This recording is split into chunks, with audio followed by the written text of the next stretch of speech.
When the organisers asked me whether I'd like to give a full-length talk, my instinct was to leave the slot for someone else on the principle that it's more gratifying to have others pay you tribute than to have to do it yourself. And for me to give a regular philosophy talk after all the hyperbole academic etiquette requires might be a sad anticlimax.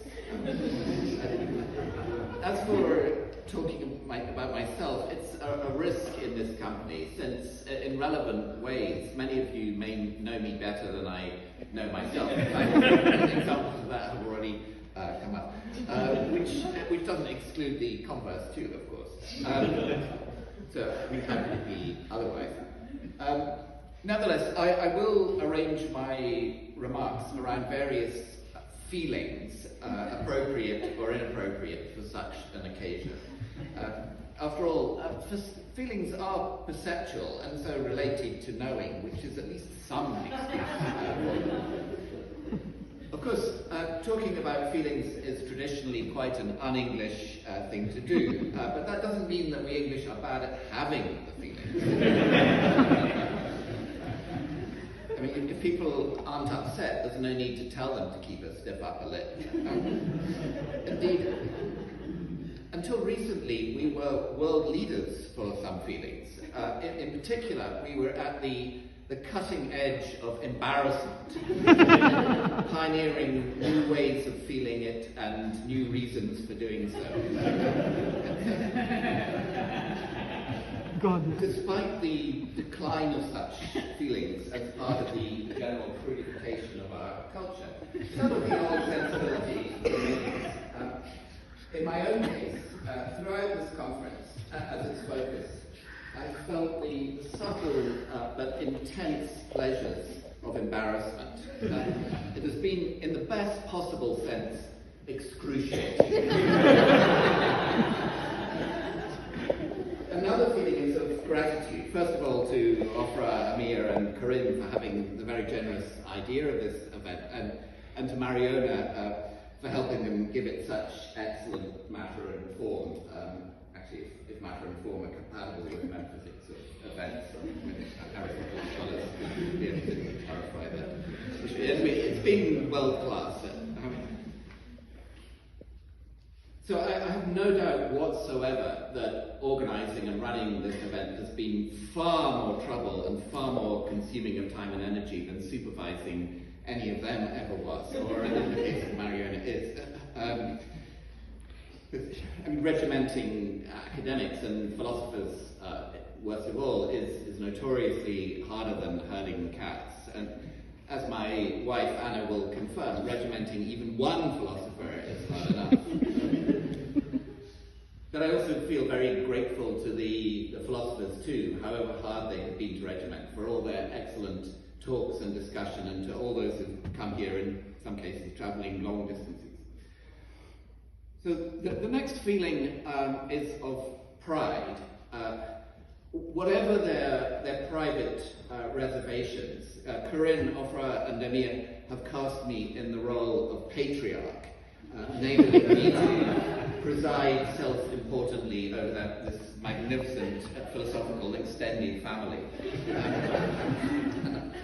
I'll boast long of its quality and quantity as long and loud to anyone who will listen. And to be humble about anything connected with me, including myself, would be untrue to myself, qua patriarch, a failure of integrity. So, for my past and present students in particular, I feel immense pride at everything you've achieved, and I can live with getting more credit for it than I deserve. It's been a pleasure to teach you, and though I hate to admit it, not infrequently to learn from you. So, when the organisers first approached me with the idea for this event, I felt pleasure and gratitude, but also something rather more melancholy. What first came to mind was a very short poem by W.B. Yeats called Youth and Age. Much did I rage when young, being by the world oppressed, but now with fluttering time, it speeds the parting guest. Of course, by the world's standards, it didn't impress me or Yeats that much, but I certainly raged. Some of my feelings as a young professional philosopher are well expressed in Shakespeare's King Lear, that great warning against the dangers of early retirement.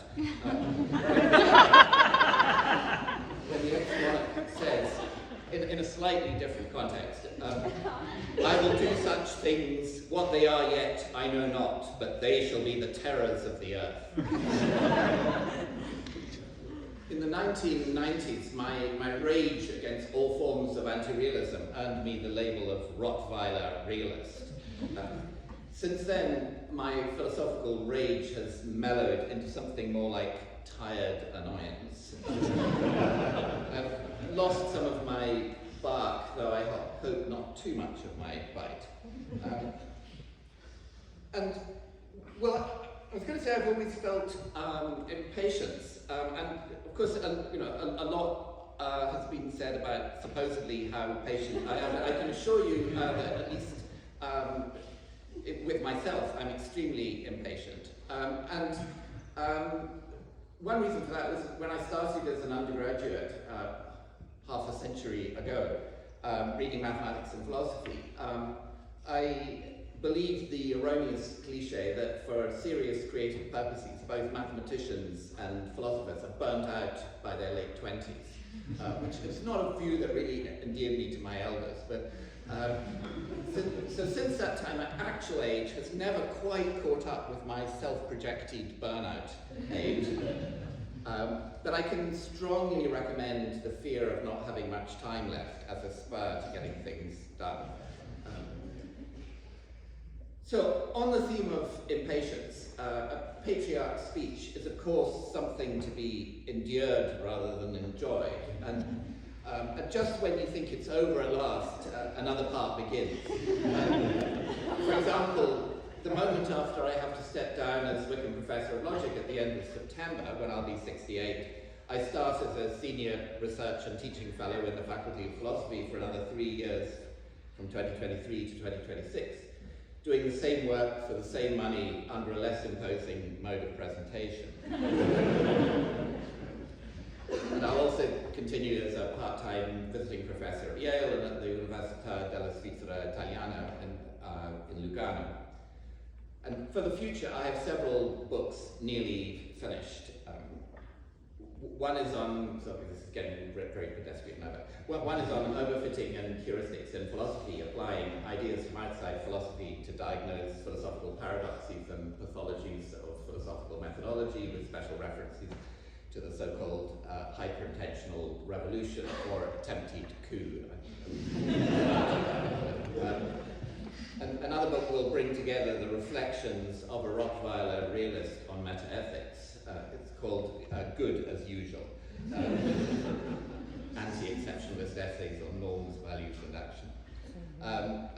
And also I've got a couple of books in preparation that are going to be published in Chinese of the transcripts of online lecture series I gave during the pandemic at Peking and Wuhan universities, and plus their associated comments and replies. And after that, I'm planning to gather my essays on the philosophy of logic into a book. And after that, who knows? Christopher Mahler's Machiavel gave a pithy statement of a knowledge-first approach to morality, holding that there is no sin but ignorance. So it'd be interesting to see how far one could get in diffusing apparent counterexamples to that view. Maybe it's rather going back on that rash remark that Amir was quoting from earlier. So further ahead, a natural fear is that sooner or later the folly of old age will lure me into a late conversion to one of those philosophical heresies I've always raged against, and you probably know which they are. So to guard against that danger, I've long planned to draw up a list of philosophical doctrines such that if I ever start expressing sympathy for any of them, my nearest and dearest will know that the time has come to press a pillow to my face. But I don't trust my wife Anna or any of my children, Alice, Conrad, or Anna, to carry out my present wishes over my future protests. But perhaps I can find a junior colleague who will be more.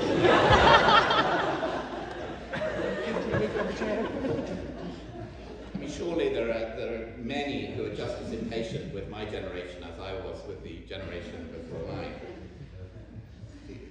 Like other patriarchs, I have trouble handling the succession, and so it's just as well that it will be out of my hands.